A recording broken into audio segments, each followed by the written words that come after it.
Bonjour, je m'appelle Christelle Rubinel et je suis la créatrice du blog Évoluer pour changer de vie. Aujourd'hui, j'aimerais partager cette vidéo tout particulièrement aux parents qui ont des bébés qui vont arriver dans les jours prochains. J'aimerais parler de l'allaitement. J'ai eu 3 enfants et j'ai allaité seulement la dernière parce que quand j'ai eu mes premiers enfants, j'avais peur d'avoir mal, j'avais plein d'a priori.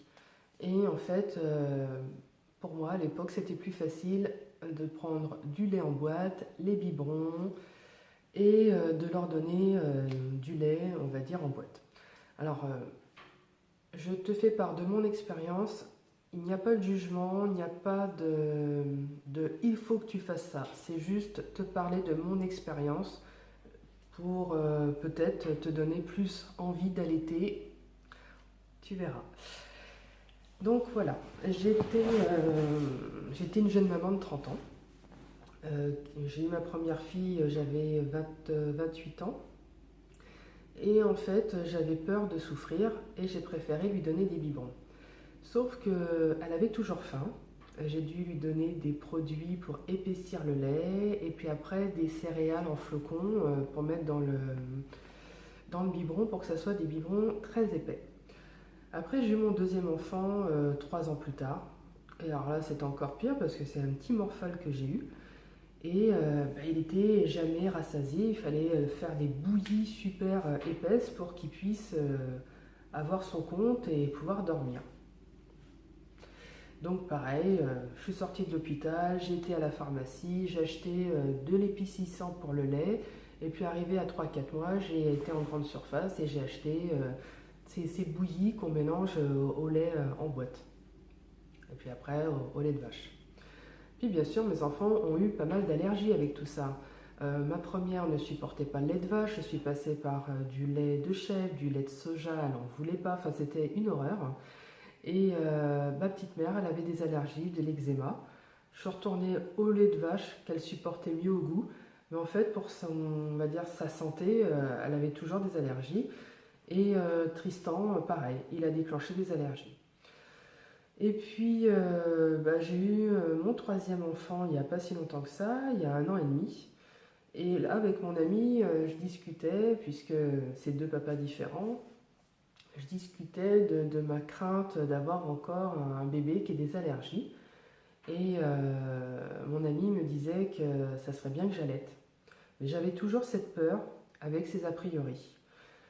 Et j'ai rencontré une sage-femme, chose que je ne savais pas aux premières grossesses, c'est qu'on pouvait se faire suivre par une sage-femme et pas par un gynécologue. Et c'est carrément autre chose. Une sage-femme va prendre le temps de tout expliquer. D'expliquer en fait l'utérus, comment il se change, comment il va se replacer après l'accouchement, d'expliquer comment on doit positionner le bébé pour pouvoir lui donner le sein, d'expliquer les risques alors quand je dis les risques, les douleurs au niveau des seins quand on va allaiter. Il y en a, ça va durer plus ou moins longtemps pour certaines femmes. Mais bon, ça fait quand même un petit peu mal, c'est normal, la machine, on va dire, les seins qui n'ont jamais donné de lait, ça va être leur première, et puis il faut les habituer, et ça peut être douloureux. Donc, quand j'étais à l'hôpital, déjà, avant d'aller à l'hôpital, avant d'accoucher, pendant toute ma grossesse, je me suis préparée psychologiquement en me disant, ok, tu sais que tu vas avoir mal, tu sais qu'il y aura des changements au niveau de la composition de ton lait par rapport à l'évolution du bébé, à savoir que une fois toutes les 3 semaines, le lait va changer et du coup, le bébé, il voudra avoir du lait, mais il n'y en aura pas à ce moment-là parce que le lait est en train de se refaire. Donc bébé va hurler. Mais ça passe très vite. C'est l'histoire de 2 3 heures. C'est un petit peu long, surtout quand on voit le petit bout qui pleure, mais bon, c'est pour lui, notre corps, il fait ce qu'il peut, il va au rythme, à son rythme, et c'est comme ça que ça se passe. Et puis, donc psychologiquement, je me suis préparée, et là, je donne le sein à ma puce qui venait de sortir de mon ventre. C'est dans les minutes qui suivent, les 20 premières minutes, il faut lui donner le sein. Alors je trouvais ça mignon, cette petite puce qui sort de mon ventre, je lui donne le sein. Ah, c'est mignon, mais j'ai eu mal quand même. Mais c'était léger. Et puis en fait, au fur et à mesure, le bébé, il faut bien le positionner. Alors moi déjà, je pense que je l'avais mal positionné et du coup j'ai été blessée. Et ce que j'ai trouvé de formidable, donc là ce sont les sages-femmes de l'hôpital, elles m'ont parlé du coquillage en nacre. Et donc vous cherchez coquillage en nacre pour les seins. Et en fait avec la nacre du coquillage, le sein, le téton se refait nettement plus vite. Il cicatrise plus vite. Et là ça a été du bonheur parce que vous mettez ça aussi dans vos soutiens-gorge d'allaitement. Et du coup, ça évite d'avoir le contact avec le tissu. Et en même temps, le lait qui tombe dans le coquillage va aussi aider à cicatriser le sein. Et puis bon, il faut dire quand même que pendant un mois, j'ai eu mal. Mais pour d'autres femmes, ça passe plus vite. Puis peut-être pour d'autres, ça sera plus long, je ne sais pas. Mais bon, voilà, c'est mon expérience, hein, je ne vous fais pas mon expérience. Mais ce qui a été bien, c'est que ma puce, elle avait le lait qui lui convenait. Elle n'a pas eu d'allergie, elle n'a pas été malade, ça s'est bien passé. Elle a juste eu le muguet, la petite langue blanche, donc elle a eu des petits médicaments pour soigner ça, mais c'est tout ce qu'elle a eu. Et ce que j'ai trouvé, on va dire, j'ai fait une expérience de lui donner un biberon de riz, de lait de riz, acheté pour les bébés. Elle m'a regardé bizarrement d'un air de dire qu'est-ce que tu me fais là, et surtout elle s'est endormie tout de suite après. Alors que quand je lui donne le sein, elle a la patate, elle s'endort pas comme ça quoi.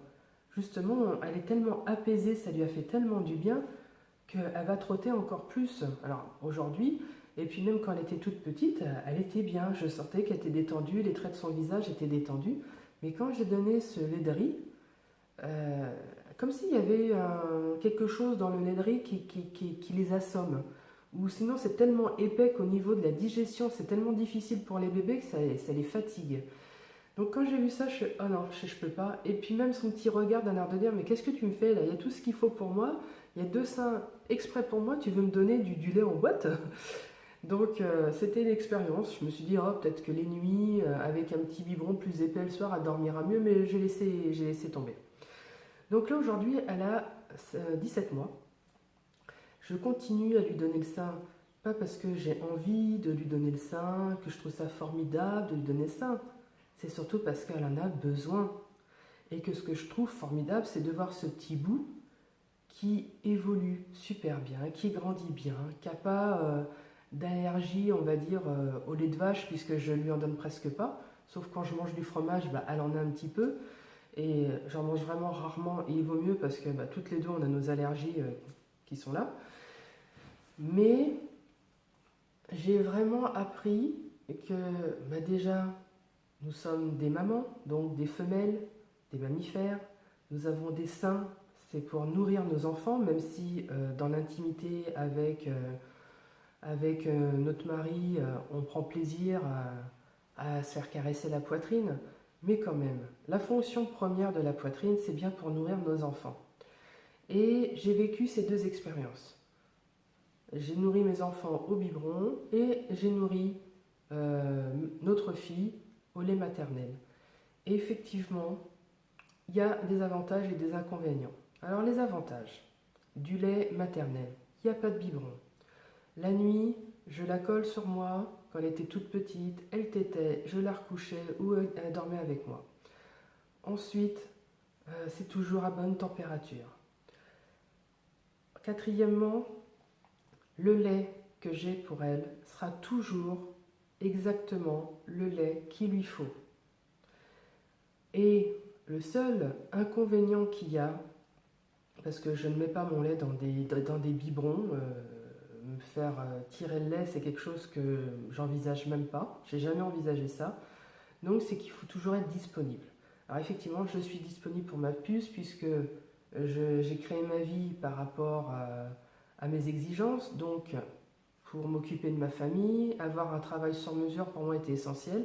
Donc je travaille à mon compte et effectivement, j'ai aménagé mes horaires de travail pour ma fille. Toutes les mamans n'ont pas cette chance-là, soit elles sont femmes au foyer, soit elles travaillent en tant que salariées ou à leur compte, mais bon, après ça peut être difficile d'aménager sa vie par rapport, on va dire, à la vie de bébé. Ça je vois ça comme vraiment l'inconvénient. Maintenant, l'avantage du biberon, c'est, je pense, son côté pratique. Mais juste son côté pratique. L'inconvénient du biberon, eh ben, on en essaye des laits avant de trouver un lait qui peut, entre guillemets, convenir à bébé. Parce que moi j'en ai essayé des laits, hein. Et puis déjà, ça coûte cher. Quand on voit qu'au bout d'un biberon, la boîte de lait ne convient pas, eh ben, on a tout acheté. Quand on voit que bébé, bah, il régurgite, que ça ne convient toujours pas et qu'on ne trouve pas de solution, bah, on est bien embêté. Et puis vu qu'on n'a plus de lait à lui donner, bah, il faut qu'on fasse avec. Chose aussi que je ne savais pas, tous les petits grains de peau qui se trouvent autour du téton au niveau du mamelon, ce sont des capteurs d'information.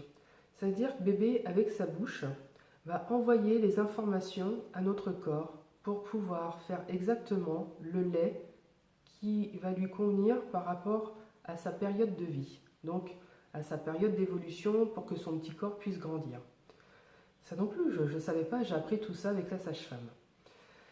Et aujourd'hui, donc ma puce tète encore, je peux quand même m'absenter. Hein, toute la journée, je m'en vais, elle va téter le matin, elle va téter le soir. Mais c'est vrai que quand elle tète, je vois qu'à son visage, elle est détendue. Et quand elle n'a pas sa petite dose de lait, elle est quand même crispée. Mais en attendant, les allergies alimentaires, à part ce que je peux lui donner dans des assiettes, donc là je vais contrôler ce que je lui donne ou pas, ce qui va lui convenir ou pas, elle n'en a pas.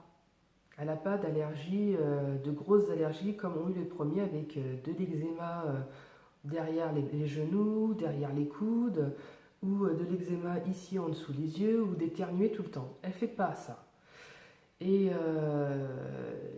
je suis bien contente de ça. Parce qu'en fait, je suis passée par-dessus ma peur de souffrir au niveau de mes seins. Et surtout de me dire, peut-être que je vais avoir les seins sur les genoux après. Bah non, pas du tout. Effectivement, j'ai pris une taille de plus, mais ma poitrine ne s'est pas affaissée, n'est pas tombée, enfin voilà, tout se passe bien. Il faut juste mettre de la crème un peu plus parce que le frottement, on va dire de la bouche de bébé tout le temps va irriter un petit peu. Alors ça c'est moi, mais j'ai des amies où elles n'ont pas eu du tout ce problème-là. Et puis, et ça permet aussi à l'utérus de se remettre plus rapidement.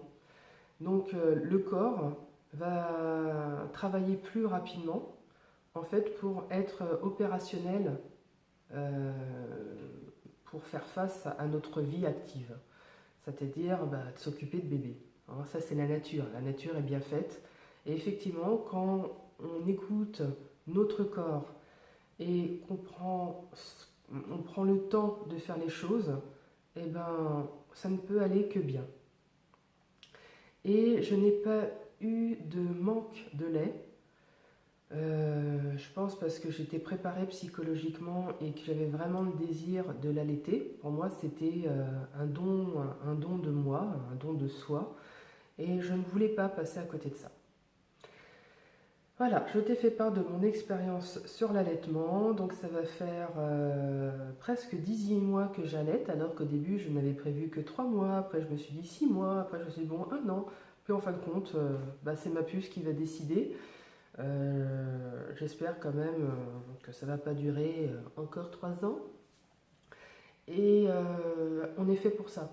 On est fait pour ça, même s'il y a des personnes qui peuvent être choquées parce que tu allaites un bébé qui est grand comme ça et pas une crevette, bah tu les laisses avec leurs idées, tu les laisses avec leur croyance qu'un biberon avec du lait industriel c'est mieux pour un bébé. Si toi tu as décidé d'allaiter et que l'allaitement va jusqu'à 2, 3 ans, 4 ans de l'enfant, peu importe, c'est l'enfant qui sait quand il a envie d'être sevré ou pas. C'est lui qui estime qu'il se sent prêt à quitter les seins de maman.